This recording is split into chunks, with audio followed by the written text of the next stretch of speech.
ពិបាកណាស់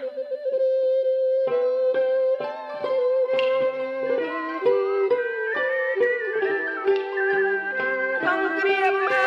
ទួនណាអង្គរនអរា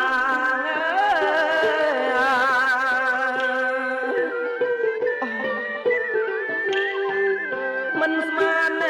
សោះថាចោសៀមឆ្លៀនពៀនណា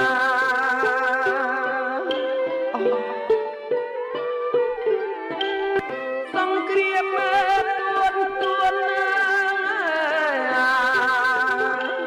អង្គរនអរា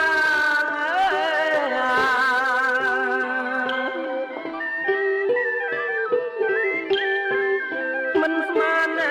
សោះថាចោសៀមឆ្លៀនពៀនណា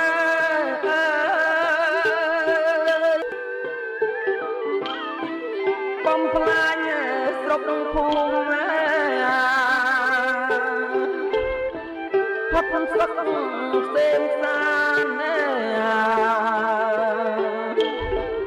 រុករៀននៃតនត្រៀនធ្វើបាបមើប្រជា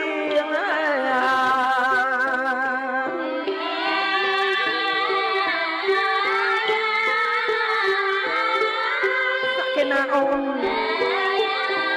បងខ្វល់គំនិតណាស់អស់លោកទាំងអស់គ្នាសូមអស់លោកជួយគិតគូរខ្ញុំផង